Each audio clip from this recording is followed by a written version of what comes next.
Hi everyone, and welcome to our weekly portion here at eTeacherGroup.com. This week's portion is Shoftim, and it can be found in the book of Deuteronomy, from chapter 16, verse 18, to chapter 21, verse 9. Let us open the Torah scroll and meet our portion.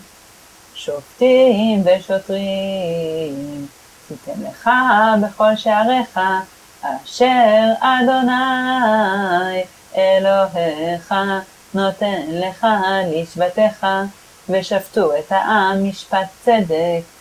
The portion is named Shoftim, literally judges, because it begins with God's command to appoint judges in every city. Let us understand the first verse together. Shoftim, judges, v'shotrim, and officers. Titen, you shall place. Lecha, for yourselves. Bechol, in all. She'arecha, your gates. Asher, which. Adonai, the Lord. Elohecha, your God. Noten, gives. Lecha, you. Lishvatecha, tribe by tribe. V'shaftu, and they shall judge. Et ha'am, the people. Mishpat, judgment. Tzedek, righteous. This week's portion begins with the command to appoint judges and officers in every town, so as to ensure a just legal system for the people. The judges are commanded not to show partiality and not to accept bribes. One example of a case that may be brought before such local judges is accusations of idolatry. In this case, and in any other case that requires a death penalty, there must always be at least 2 witnesses accusing the defendant in order to convict him. There is also a death penalty for people who conspire to falsify testimony in order to convict someone innocent. In cases that are too difficult to be decided locally, the judges in the central worship place are supposed to reach a verdict.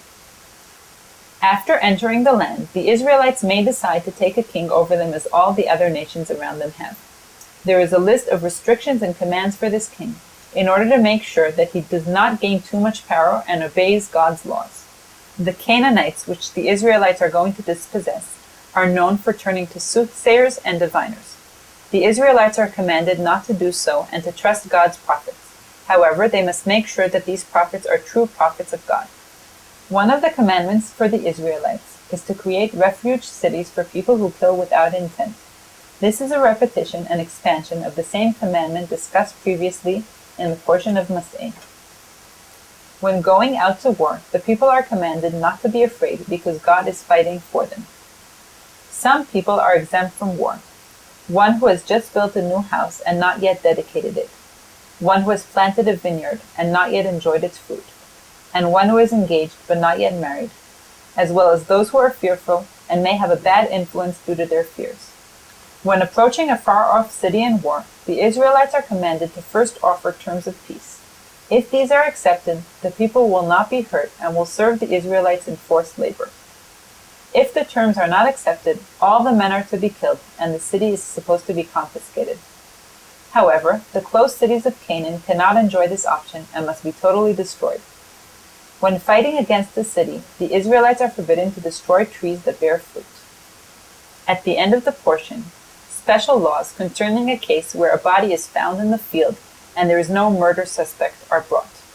The elders of the surrounding towns are supposed to perform a complex ceremony in order to say that the people are sorry for this death and ask for repentance for the murder that was committed amongst them.